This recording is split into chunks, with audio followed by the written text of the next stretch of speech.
આદિવાસી લોકગીતોનો સંચય.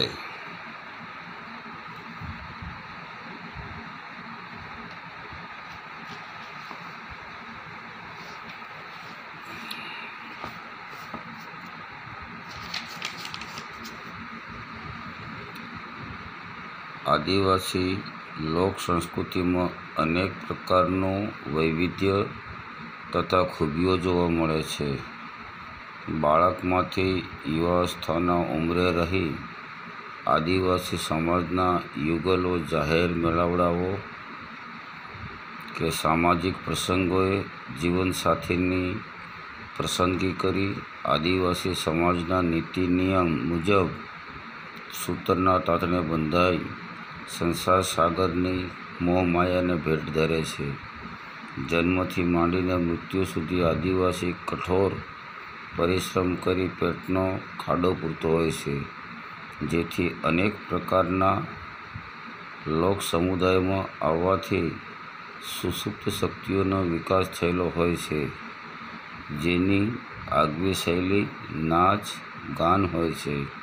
પૂજ્ય માતા પિતા અને ગુરુદેવની પ્રેરણા મળતા માનગઢ ભીલ પ્રદેશમાં ગવાતા આદિવાસી લોકગીતો માનવ સમાજને અપૂર્ણ કરતા આનંદ અનુભવું છું.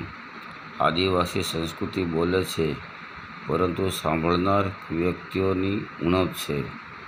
આદિવાસી લોક સાહિત્ય દ્વારા વારસાગત સંસ્કૃતિનું જતન શિક્ષણના માધ્યમ દ્વારા કરવું એ આજના કોમ્પ્યુટર યુગમાં ખાસ જરૂરી છે.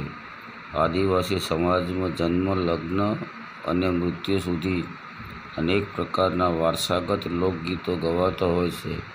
પ્રસ્તુત પુસ્તકમાં લગ્ન સમયે ગવાતા ગીતોનું સુંદર સંકલન કરી પદ્ધતિસર મૂકવાનો પ્રયાસ કર્યો છે, જેમાં લોકગીત, ગરબી, વાગડી શૈલી, ગણેશ સ્થાપના, હિંડોળા ગીત, મામેરા ગીત, જમણવાર ગીત, જાનૈયાનું ગીત, પરણવા જવાનું, માંડવા જવાનું ગીત, લગ્ન ગીત તેમજ અન્ય ગીતો દ્વારા આદિવાસી લોકગીતો નામનું આદિવાસી લોક સાહિત્ય શાળા મહાશાળાઓ સાથે સંકળાયેલા શિક્ષણ પ્રેમીઓને તેમજ સમાજના જાહેર જીવન સાથે કાર્યરત મહાનુભાવોને તેમજ સમાજને ઉપયોગી નીવડશે એવી અપેક્ષા રાખવામાં આવે છે.